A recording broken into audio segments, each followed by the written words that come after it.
Hi, everyone, and welcome to another Zoom conversation for our YouTube channel. We have not done one for a few months, so this is fun to get the project going again. My name is Phillip Gerson, and I'm the Tech Program Manager over at Curry Senior Center. We also have with us Jose.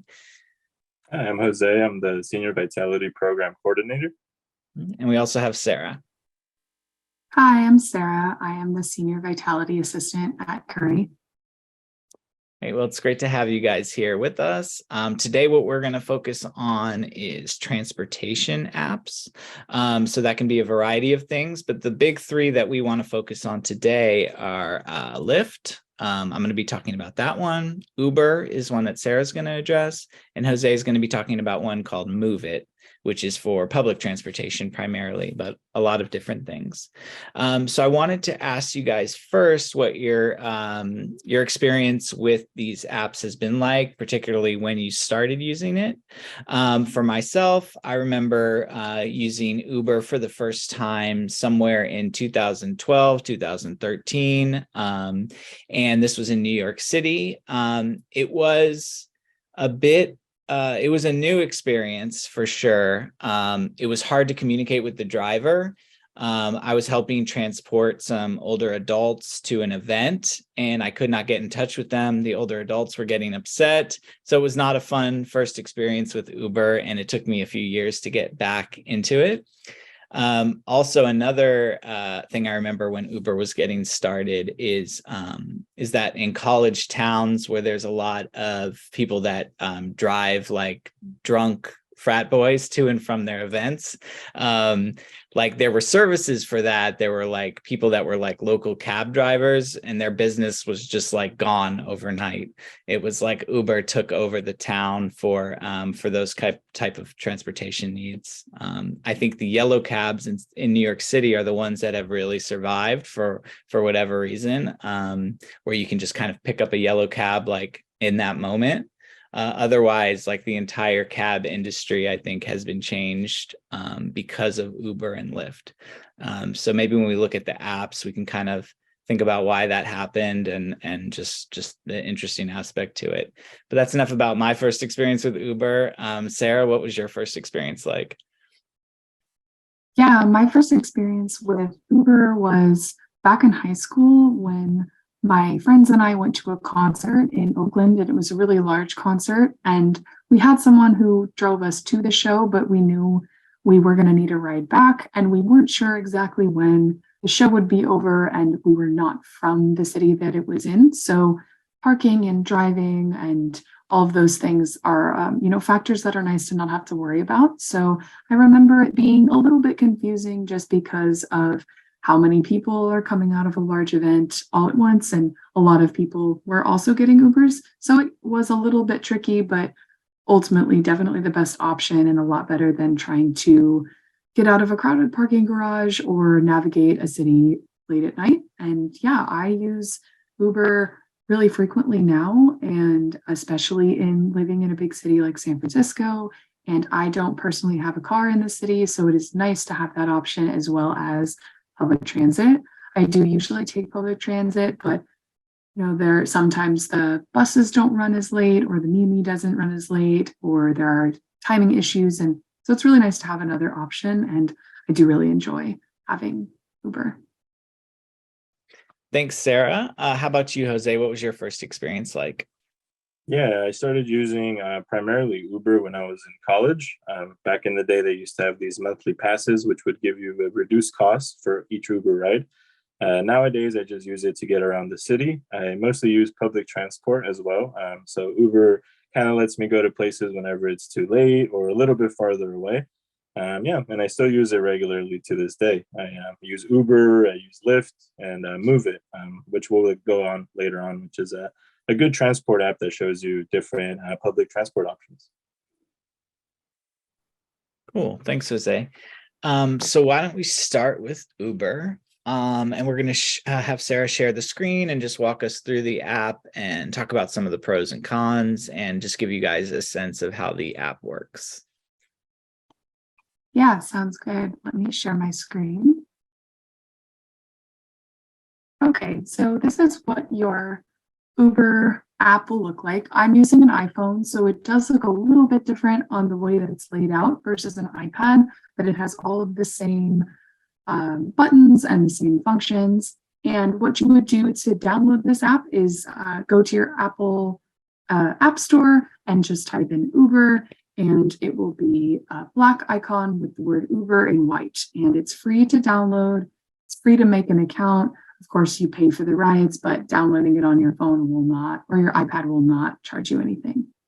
And before I get into anything else, I'll just kind of share some of the pros and cons that are weighed out when choosing different ride sharing services. And so for Uber in particular, guess I'll start with the cons. There are variable rates, so it's more expensive during certain times of the day or the night, as well as on holidays. Taking an Uber on New Year's Eve can be 2 or 3 times as expensive as another day in the year, because it's like a supply and demand situation where if there's lots of people who are going to need Ubers, they're going to be more expensive. So that's just something to keep in mind. As well as that drivers can cancel rides. This doesn't happen too often, but it's just something to be aware of. If you're waiting on an Uber, I've had that happen to me a couple of times where it just kind of all of a sudden says the driver canceled the ride for whatever reason, and you'll have to just book another one. So it's usually just sort of an inconvenience and not necessarily a deal breaker, but just something to be aware of. But there are also lots of great things about Uber. It's cashless, so that can be really convenient for people who just want to be able to charge their card on their phone or their iPad, whatever device they're using to order their Uber. So there's less back and forth with the driver. And it's because of that, it can be easier than hailing a cab. Phillip mentioned kind of how Uber took over the cab driving industry, and it's a lot easier than standing out on the sidewalk and trying to hail a cab. And it often is cheaper, other than on those occasions, like I mentioned, where it's later at night or there's a lot of people needing Ubers in your area. It can be cheaper than getting a cab. Generally, you have very good service with your driver. You can rate the driver after your ride. And if the driver gets consistently low ratings, the company, Uber in this case, is notified of that. And so you do have input on who is using the app. And there's also different options for car sizes and prices, which I'll show you when I demonstrate how you order a ride. And that also you can reserve a ride for a specific date. So if you know that you're going to need to go somewhere at some point next week, you can reserve a ride for them. So I'll show you just how it would look if you were trying to get a ride somewhere in this moment. Like if you wanted to go somewhere immediately, you would go into your app, and where it says you can either press ride, that little icon on the top left, or you can tap enter pickup location, and it'll put you out in kind of the middle of the map, and you can press search by move the map and set your location. So say I wanted to go from Curry Senior Center at 315 Turk Street. I would type that in to the top button, where the top bar, which is going to be where you're being picked up from. So 315 Turk Street, San Francisco, California. Make sure the city and the state says the one that you want, because sometimes there's repeat addresses in a different city. You want to make sure the Uber knows where to pick you up. And then where to. So let's say I wanted to go to the Ferry Building. I would just type that in. And there it is, One Ferry Building, San Francisco. And press that. And so now it shows you options, and it also shows you the route that the driver is going to take. And you can see here what I said about the different prices. So the very top one, which is the one that I generally use, is the Uber X, which is, as it says, affordable rides all to yourself. So you'll be the only person in the Uber other than the driver, and it would be $13.99. Of course, you can take a look at the other options. The Uber XL is going to be a larger car, so it's going to be roomier. Maybe if there's more than one person with you, that would be a good option. And there's lots of other options down below, but these are really the ones that you're going to be using frequently. So if whichever one you wanted to select, you would just tap on it. It also says that little timestamp, 12:02 p.m., which is when you would be getting to your destination. Okay, and then from there, it says right next to 315 Turk Street, it says 3 minutes, which means that's how far away the car is that will be picking you up. And if you wanted to confirm and signal to the driver that you were ready, you would press confirm Uber X. And then to the right of that, the little icon with the car and the clock, you tap that. That is where you would schedule a ride for a future date. Like I mentioned, if you knew you needed to be somewhere at a certain date in the future and wanted it all to be set up, you would do it that way. But for this example, I'm just going to press confirm Uber X. And it's just going to double check that this is where you want to be picked up, near 315 Turk Street. And so I would press confirm pickup. And it's going to ask you if you want to do a free trial, but those can be, not the best idea if you will forget to cancel it. So just press skip. And then it'll confirm your ride. And it'll say drop off by 12:04 p.m., connecting you to a driver.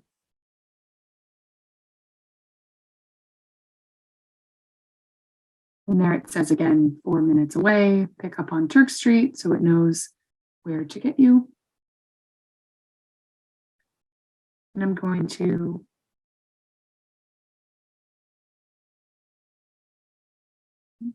and if you wanted to cancel the ride, which I do since I don't actually need this ride, there's a red cancel button right there. And yes, cancel. And then that would be communicated to your driver that they didn't need to pick you up. And of course, if you wanted the ride, you wouldn't do that. But just for an example, to show you how that would work. And just going back to the homepage, you can also see a history of different rides that you've taken if you go to your account down on the bottom right. And then you can press trips, which just gives a list of the different trips that I've taken and the routes that I took, as well as the rating and how much they cost. So if you're ever curious about what day you did something or the route that you took, that would be where you would find it. And one last thing, you can also set saved locations. So if you want to be able to, you don't have to type in the location every time. If you're always coming from home, then you can do that. To add a saved place to your Uber app, you would go to your settings, which is on the account bar, and you would press more saved places. And there's a small plus sign on the top right hand, and there's also this button here that says add saved place. And you would just enter your address and whichever address that you wanted to save. For example, I'll just use Curry once more. So 315 Turk Street, San Francisco. Let's select it, and then you get to name it. You could put whatever you wanted there, home, work, the name of the place, and press save place.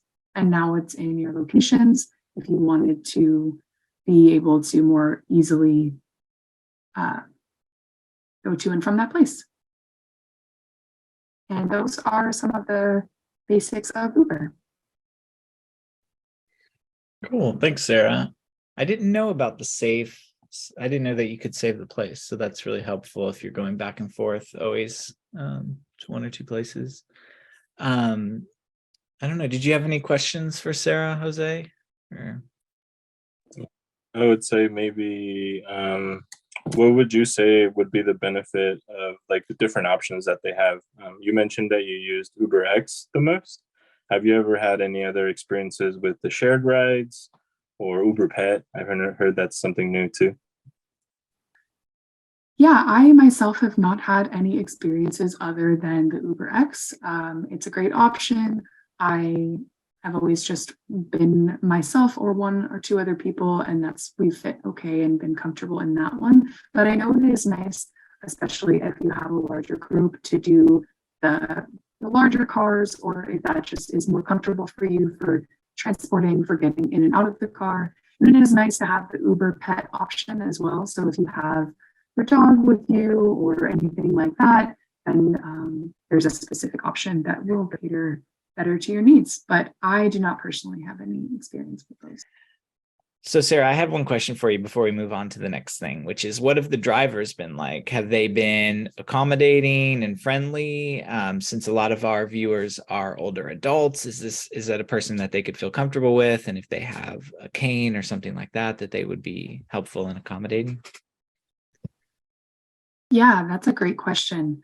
I have only had positive experiences with my Uber drivers, and I do think that because the app does background checks and because of that rating feature, it's really nice to be able, you know that the person who is picking you up is responsible and courteous. You can also see their rating before you select your Uber. It will have a rating out of 5 stars next to their name, which is a great indicator of what kinds of experiences other people have had. And so, yeah, I would confidently say that aside from every once in a while, something strange might happen. There might be a driver who's maybe not as friendly or not as courteous.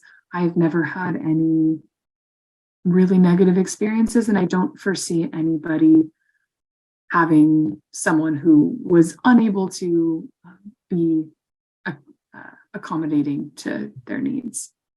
Okay. And have you ever had an Uber driver where you were on like a really urban block, a really busy block, and it was hard to find the driver, hard for them to find you, and you had to, text back and forth or do an actual phone call? Yeah, I have had experiences where they might be across the street or on a different corner than I am, which, like you said, when it's really busy, can be tough. The nice thing also is that when you confirm your ride, you know what kind of car they're driving and what the license plate number is. So as long as you can see them or you know what the car looks like, it's generally okay. But there is that feature where you can text back and forth or call them. And I have found that to be useful, especially if, like I said, I've been on one corner and they've been on sort of the adjacent corner, then they will text you and say, I'm here, and you can text back and forth with them if that's necessary. Usually it's okay, but that is something that's good to be aware of, that if it's your phone is saying that the Uber driver is there, but you don't see them, then that is also an option that you can contact them that way. Thank you so much, Sarah. The next app we're going to talk about is Lyft. I'm going to share my screen for that one. Sarah shared hers on an iPhone. I'm going to share mine on an iPad. And as you can see, it's the same idea, but the layout can be a little different, but they can both be used. You can also use an Android phone. You can use any sort of tablet. You can even do it on your computer. I think for some, for Uber, you can. So let me share the screen and we'll talk about Lyft. Okay. So here we are. I'm on my iPad and I am on the Lyft app. Let me show you how I got to the app. I got to it right here. That's the little logo icon for it. And I was able to download it in the App Store. So first, let me go to the App Store here. And I just searched for Lyft. And here he has specifically Lyft for the iPad. So I'm going to tap that. I've already downloaded it, so it offers me the option to just open it. But if I didn't already have it on my iPad, it would say get, and then that would start the download and the install. So let me go back to my home screen, and I'm going to open this here, this Lyft icon.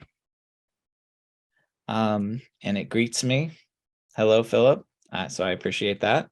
Let me go through first just the navigation of just like the basic kind of home screen or just the basic choices for the app. So I'm just going to tap this here, these 3 lines. And I have my profile. So I can make changes to that if I'd like. So let me do view profile. And, this is my work account, so I don't do as many rides as on my personal account. So I don't have any rides on here. But there are certain things that you can do to make adjustments if you need to. So that's your info here. It has my email address, my phone number, and for payment. And so this credit card is no longer good, so I'm happy to share it with you. But this is where it keeps the payment information. I will say something good to keep in mind is that your credit card on here is up to date, because if you lose your credit card or something like that, and then you need a ride in that moment, and you haven't updated your credit card information, it's not going to let you get that ride. So definitely, if you lose your credit card or it expires, make sure you go into apps such as Lyft and update that information. Lyft Cash, I've never used. Jose or Sarah, do you know what that is? Lyft Cash? No, I haven't used that before. Okay, so that sounds like it's something new for them, and maybe it's a way to just keep funds solely within Lyft, like you can do on Amazon and other apps like that. So let me go back right here. And like I said, I can update this information at any time if necessary. And yeah, there's a lot of like little extra bonus things here, like business profiles. You can set up family. Probably if someone has like a teenager that they want to set up rides for them, they can kind of have them under the umbrella of their account. And shortcuts, I think, is like what Sarah was talking about with Uber, where you can have, if there's one destination that you go to and from, it's good for them to have that to make it quicker. So let me go back here and see what else we can talk through. You can do a refer a friend. So I guess if you want to provide them with a gift, or just hook them up with the Lyft app and make sure that they know that that can be helpful for them. There's ride history, just like with Uber. It will take you through all the rides that you've been on. Like I said, this is more of my work account, so I don't have a lot of rides on there, but this is where they would all be listed. Payment, we talked about that. That's where you can put one or multiple cards in, gift cards as well. And basic settings for the app. Let's check that out. It's basically all of the things we already looked at. It's just kind of a roundabout way. And let me see if they have communication here. No, but they do give you the opportunity, if you would like to be a driver for Lyft, you can go ahead and make that begin a different sort of journey. Yeah. So let me go back now to the main screen here. And what we're going to do is go through the setup of a ride, just as we did with Uber and Sarah. And so precise location. So this is where you can have them track your location. So it kind of subtracts an extra step of putting in your address. Right now, I'm going to show you how to do if you put in the addresses to just show you that way of doing it. So the first thing is, where are you going? It has me starting at a place in New York City, so that is incorrect. I'm going to start from Curry Senior Center. One good thing is that you can type in the title of a location and it'll find it. You don't have to know the address. So here I started typing in Curry Senior, and there it is. And it shows me the address. So that's really helpful. So I'm going to put that in as my start. And then as my destination, we use the ferry building for Uber. So why don't we do SF MoMA?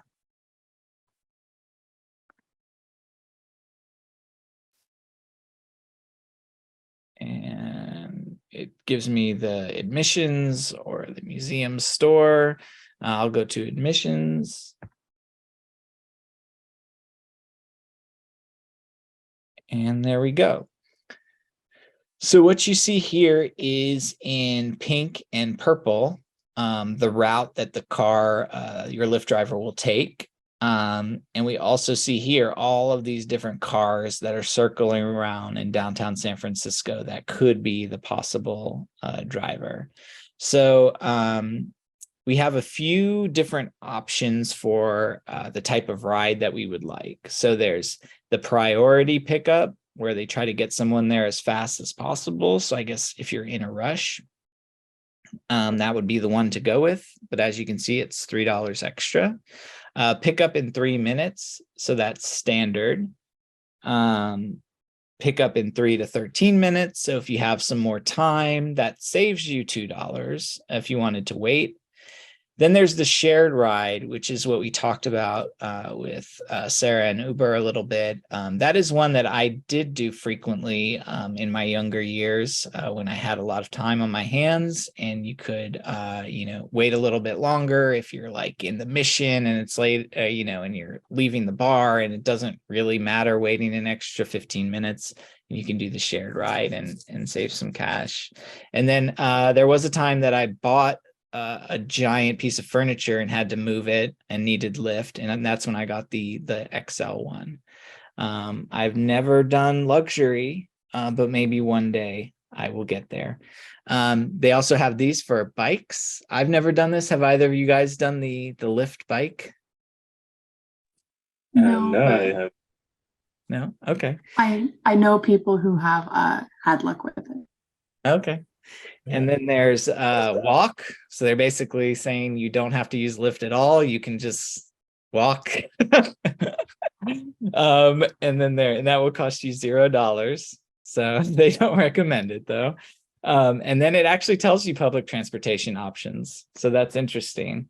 And now you can do daily rentals. So kind of a zip car type thing. But anyway, I'm going to do the boring standard ride here, pick up in 3 minutes. I see what card they're charging it to. I can schedule the ride if I wanted to. So let's click on that and see what happens.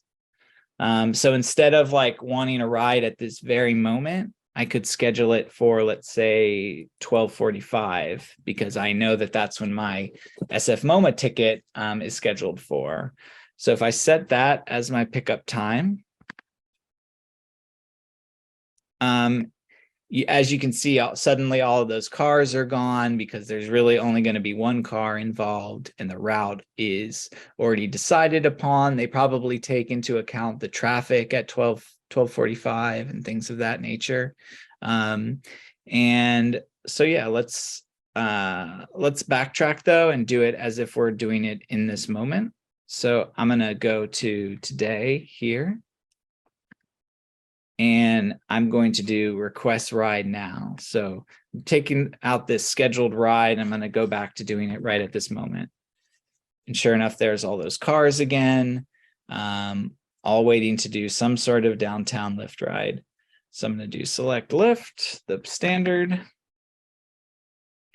And it's wanting me to confirm. Can you confirm that this is your pickup spot? So I want to double check that. Also, this is where I can add a note to the driver, and it really addresses something that we were talking about with Sarah regarding Uber. So I'm going to click this here, and I'm going to say, so it gives you some options: gate code, I'm wearing, I'm on the corner of, I'm in front of, door number, or you'll be picking up. So I'm going to say, because that block is very busy, I'm going to click on I'm in front of, and I'm going to say, red awning.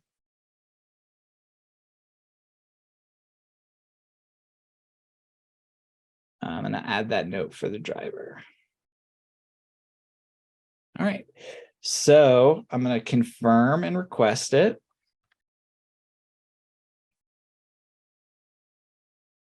From here is where I would select my Lyft ride, and it's going to look pretty much exactly like Sarah's when she was showing us Uber. It's going to tell us when the driver will arrive. It's going to provide me with the ability to message the driver if necessary. And it's also going to slowly do a countdown to when, when they're 2 minutes away, 1 minute away. And you can allow it to text you if you'd like, to get text messages from them, or you can just keep opening the app. If you close the app and, go on Instagram or whatever, it's not gonna mean that the ride is canceled. It's still existing on that app, on the Lyft app itself. So you just reopen the app and see when it's coming for you. So yeah, I mean, that's pretty much a breakdown of how the Lyft app works. It's very, very similar to the Uber. They definitely use the same model. And yeah, Jose and Sarah, did you guys have any questions for me regarding this?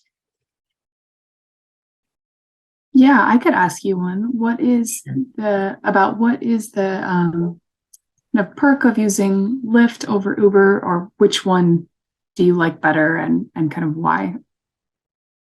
I've never really noticed a big difference between either of them. I had a few bad experiences with Uber early on, and so I just moved over to Lyft, and then just got so used to Lyft, and it had my information, and so I just kind of kept going with Lyft. But I don't know of any huge colossal difference between the two. I would say, as far as pros and cons, just for these apps themselves, I think that sometimes things can go wrong, or you kind of plan ahead and you're like, oh, I'll just get a Lyft. And then maybe there aren't a lot of drivers out at that moment. Or also early in the morning for like an airport ride or something like that, it can be a bit stressful, because there are always mishaps. And like, if you need to get to like a really important doctor's appointment, or you need to get to the airport by a very specific time, sometimes it can be a little nerve-wracking, especially if you live, like for me in San Francisco, I lived in the outer Sunset, so there weren't just drivers circling around. You kind of were dependent on that one Lyft driver. Yeah. But how about you, Jose? Did you have any questions regarding the Lyft app specifically? Yeah, I saw that Lyft also offers a membership. I think they call it Lyft Pink. Do you have any experience with that or anything? I know Uber has one as well, kind of new subscription service. Do you see that as something being viable for people to use, or do you just use the single rides?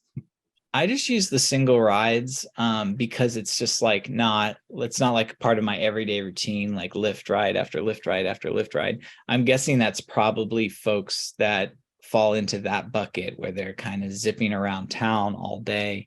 Let's see what happens when I tap that. Like a VIP every time. So $33 a month on complimentary upgrades, cancel anytime. So it's $10 a month. Your first month free, you get free priority pickup. So that was the one that we looked at. That was like the top echelon, where they come within like 2 minutes. 5% off luxury rides, relaxed cancellations, free year of Grubhub. Wow. Yeah, so I have not used that. I didn't know anything about it. But it looks like, yeah, like if someone who's just uses Lyft constantly and their job is really centered on that type of thing, that it could be helpful. But yeah. So that's all we have for Lyft. So we've covered Uber and we've covered Lyft. So the next thing that we're going to move on to is Moovit. And Jose is going to cover that one. Like we said, it's a bit different. It's not one of these quick transportation apps. It's more to get a sense of public transportation at that moment, what buses are coming, what trains are coming, what time you can expect to get to where you're going. Yeah, so I'll be going over Moovit, and I'll go ahead and share my screen now. So yeah, this is how the application looks like on your home screen. It's this small little orange icon with the smiley face. You could get it for free on the App Store, just by going to the App Store and typing in Moovit. It's Moovit All Transit Options. Since I have it installed already, it'll just say open. So I'll go ahead and do that. Whenever you first open the application, you'll see this home screen, which gives you a kind of a quick glance at a couple of different useful settings. I'm going to start right at the top where it says, where do you want to go? So if I just wanted to get simple and quick instructions on where to get to a certain location, I could just go ahead and touch right underneath where you want to go. And I could type in the address of the location where I want to go. So some of the ones that it does save your recents. So I typed in 333 Turk Street earlier in the day, so it'll show up there, but I could just go ahead and type it out myself, 333 Turk Street, and it'll fill in the blanks for you. So here we'll see Turk Street, Turk Boulevard, and other options. You just have to select the location that you're intending to go. So I'll click on 333 Turk Street. And then now, usually it will use your location data to show you where you're currently at. I personally have that option turned off, but whenever I want to select where I'm starting my trip, I just have to touch where it says choose starting point. And that'll allow me to enter the location where I'm starting my trip. So for example, let's say that I'm starting at 100 California Street in San Francisco. So here, Moovit will often give you these little pop-ups to kind of give you some different shortcuts. So similar to Uber and Lyft, if you go to a location a lot, you could actually save that location on your home screen. So this is what it's showing up right now. If you enter that location a couple of times, Moovit will try to be a little bit smart and say, hey, we've noticed that you go there a bit often. Do you want to save that location? But for now, I'll just go ahead and cancel that. So this is the current schedule screen. So at the top, you'll see your starting location, which is 100 California Street, the location where you want to go to, which is 333 Turk Street. And then you could go ahead and change a couple of different options. From the start, it's just going to choose different routes that are starting from the current time. So right here, it says 12:29. But if we wanted to, where it says depart now, we could actually touch that and set a specific time that we're going to take this bus ride or different trip. So automatically, it'll mostly be on depart now, meaning that it'll only show the different bus options for the current time. We could also do set a departure time. So we could set, maybe we wanted to do today, but later on in the day, maybe 3:30, like that. And it'll go ahead and show you just the routes for a departure at 3:30 p.m. from 100 California Street. An easier way of doing this, for example, if you're on depart now, you could also do it by minutes. If you look to the left and to the right of the current time, which is 12:32 p.m., you see that you could do minus 15 minutes. So I'll go ahead and touch that. Or you could do plus 15 minutes, which will show you times in the future. So if you missed your bus and you want to see what's the next bus that's coming, instead of having to set the exact departure time, you could actually just press plus 15 minutes or minus 15 minutes to get a rough estimate of when you want to get picked up. As you saw, if you might have seen earlier, departure time also lets you set up rides for other days. So if you're planning on taking a trip out of the city, maybe Friday, you could see the different routes during the time that you're planning to leave. So Friday at 11. To the right, you could also see preferences. And these preferences, they actually let you pick out a lot of different options based on the trip that you're planning.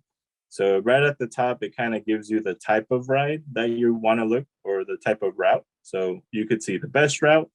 You could see the route that has the least amount of walking, or you could see the route that has the fewest transfers between different types of transits.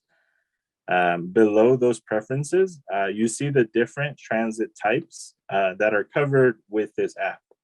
So buses, trains, BARTs, light rails, cable cars, and other different options as well, like the bikes, electric scooters, and mopeds.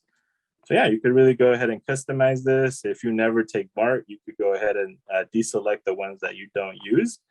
And it's gonna take those away from the search results whenever you conduct your search. So for now, I'm just gonna have all of these on, but I'll go back to the home screen. So now let's say that I want to see departure right now from California Street to 333 Turk Street. All I have to do is touch where it says search routes. So yeah, this is your suggested routes screen. Once you enter your pickup location and the location where you want to go to, you'll see different options here. At the top, you'll see walking and biking options, since the locations are pretty close together.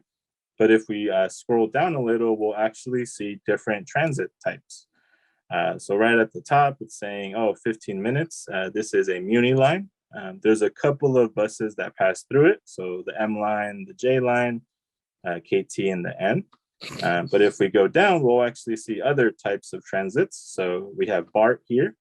As you see, they have the little logo and the different indicator of what type of line it is. So that's the BART green line.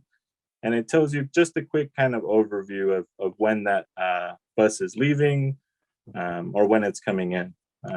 If you go down, you also see different categories. So if you only wanted to take just the bus, you'll show you just bus only routes. You could do spin, which I believe is like you could rent a bike or an electric scooter right there.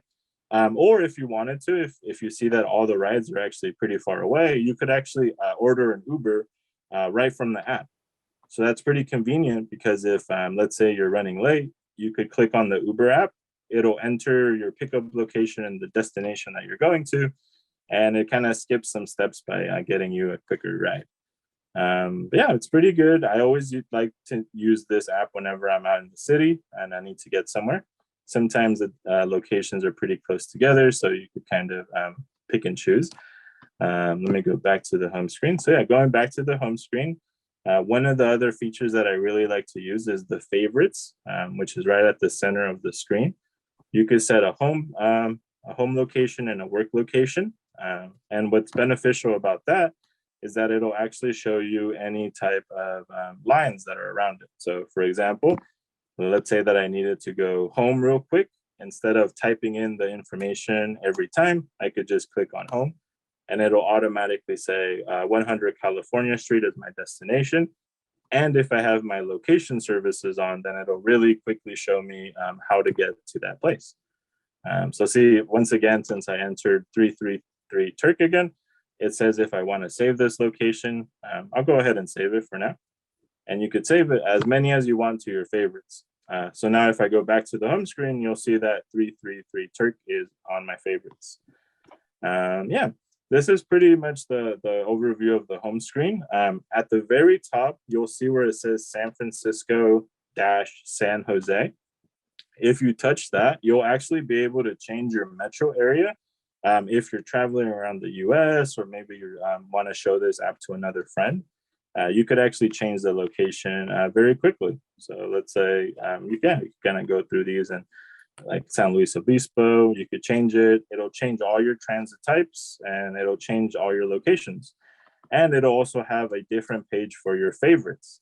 So if you go to San Luis Obispo really often, you could have a whole bunch of favorites, so you know how to get to them every time. Yeah, let me switch back to San Francisco, San Jose.